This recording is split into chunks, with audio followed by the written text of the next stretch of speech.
नमस्कार दोस्तों, इस वीडियो सत्र में आपका स्वागत है। इस सत्र में हम जिस विषय को सीखने जा रहे हैं वह है संतृप्त और असंतृप्त कार्बन यौगिक, saturated and unsaturated carbon compounds.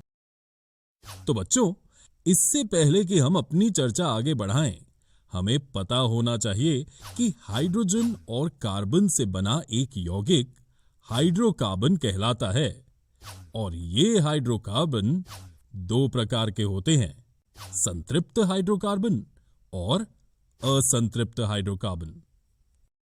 बच्चों, सबसे पहले हम संतृप्त हाइड्रोकार्बन के बारे में चर्चा करेंगे। उन्हें एल्केन भी कहा जाता है।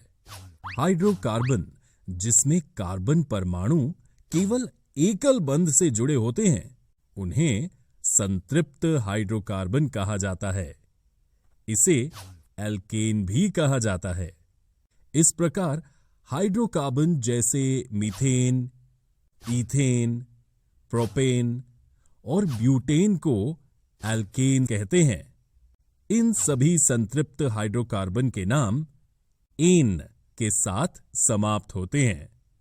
संतृप्त हाइड्रोकार्बन या एल्केन का सामान्य सूत्र इस प्रकार लिखा जाता है CnH2n+2, जहां n कार्बन परमाणुओं की संख्या है। चलिए अब उदाहरणों की सहायता से संतृप्त हाइड्रोकार्बन पर चर्चा करें। यदि एक एल्केन के अणु में एक कार्बन परमाणु होता है, जब n 1 के बराबर होता है, सामान्य सूत्र के अनुसार इसका यौगिक सूत्र CH4 बन जाता है, जिसे हम मीथेन कहते हैं। इसी तरह यदि हम n 2 के बराबर लेते हैं तो हम ईथेन प्राप्त करते हैं। ये संतृप्त हाइड्रोकार्बन सामान्य रूप से बहुत अभिक्रियाशील नहीं होते हैं, यानी ये काफी कम अभिक्रियाशील होते हैं। एक हाइड्रोकार्बन जिसमें दो कार्बन परमाणु एक द्विआबंध या त्रिआबंध से जुड़े होते हैं, वो एक असंतृप्त हाइड्रोकार्बन कहलाता है। ईथेन और इथाइन दो महत्वपूर्ण हाइड्रोकार्बन हैं, क्योंकि ईथेन में द्विआबंध होता है और इथाइन में एक त्रिआबंध होता है। दो कार्बन परमाणुओं के बीच दो जोड़े इलेक्ट्रॉनों को साझा करके एक द्विआबंध बनाया जाता है, जबकि दो कार्बन परमाणुओं के बीच 3 जोड़े इलेक्ट्रॉनों के साझाकरण से एक त्रिआबंध बनता है। असंतृप्त हाइड्रोकार्बन क्रैकिंग नामक प्रक्रिया द्वारा ज्यादातर पेट्रोलियम से प्राप्त किए जाते हैं। असंतृप्त हाइड्रोकार्बन दो प्रकार के होते हैं। एक द्विआबंध हाइड्रोकार्बन को एल्कीन भी कहा जाता है। दो त्रिआबंध हाइड्रोकार्बन को एल्काइन भी कहा जाता है। अब हम प्रत्येक के बारे में विस्तार से चर्चा करेंगे। एक असंतृप्त हाइड्रोकार्बन जिसमें दो कार्बन परमाणु एक द्विआबंध से जुड़े होते हैं, वह एल्कीन कहलाता है। इन एल्कीन में दो कार्बन परमाणुओं के बीच द्विआबंध होता है, जो दो जोड़े इलेक्ट्रॉनों के साझाकरण से बनता है। ईथीन C2H4 और प्रोपीन C3H6 दो अलग-अलग एल्कीन्स हैं। क्यों? क्योंकि उनमें दो कार्बन परमाणुओं के बीच द्विआबंध होता है। यहां एक दिलचस्प तथ्य है।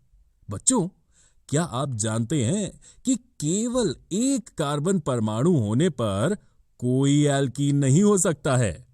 एक एल्कीन का सामान्य सूत्र CnH2n है, जहां n उस अणु में कार्बन परमाणुओं की संख्या है। चलो एक उदाहरण लेते हैं। यदि किसी एल्कीन के अणु में दो कार्बन परमाणु हैं, तो n 2 के बराबर है और इसका आणविक सूत्र C2H4 होगा। 2 इसी तरह जब N 3 के बराबर है तो हमें प्रोपीन मिलेगा।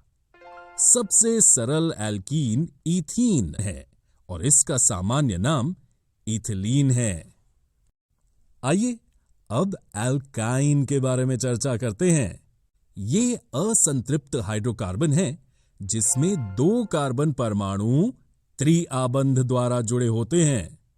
इस प्रकार एल्काइन में कार्बन परमाणुओं के बीच त्रिआबंध होता है जो 3 जोड़े इलेक्ट्रॉनों के साझाकरण से बनता है। इथाइन और प्रोपाइन एल्काइन होते हैं क्योंकि उनमें 2 कार्बन परमाणुओं के बीच एक त्रिआबंध होता है। इसके अलावा एक और आश्चर्यजनक तथ्य यह है कि केवल एक कार्बन परमाणु होने पर कोई एल्काइन नहीं हो सकता है। एल्काइन का सामान्य सूत्र CnH2n-2 है, जहां N एल्काइन के एक अणु में कार्बन परमाणुओं की संख्या है। उदाहरणों की मदद से इसकी चर्चा करते हैं। 1. यदि किसी एल्काइन के अणु में 2 कार्बन परमाणु हैं तो N 2 के बराबर है। इसका सूत्र C2H2 होगा जो कि इथाइन है। 2. इसी तरह अगर हम N 3 के बराबर लेते हैं तो हमें प्रोपाइन मिलेगा। सबसे सरल एल्काइन इथाइन है जिसका सूत्र C2H2 है और इसका सामान्य नाम एसिटिलीन है। साथ ही बच्चों, आपको पता होना चाहिए कि संतृप्त हाइड्रोकार्बन की तुलना में असंतृप्त हाइड्रोकार्बन अधिक अभिक्रियाशील होते हैं। दूसरे शब्दों में एल्कीन और एल्काइन एल्केन की तुलना में रासायनिक रूप से अधिक अभिक्रियाशील हैं। 2 कार्बन वाले एल्केन को इथेन कहा जाता है। 2 कार्बन वाले एल्कीन को इथीन कहा जाता है और 2 कार्बन परमाणुओं वाले एल्काइन को इथाइन कहा जाता है। ये सभी यौगिक सहसंयोजक अणु हैं जो विभिन्न परमाणुओं के बीच इलेक्ट्रॉनों के साझाकरण से बनते हैं।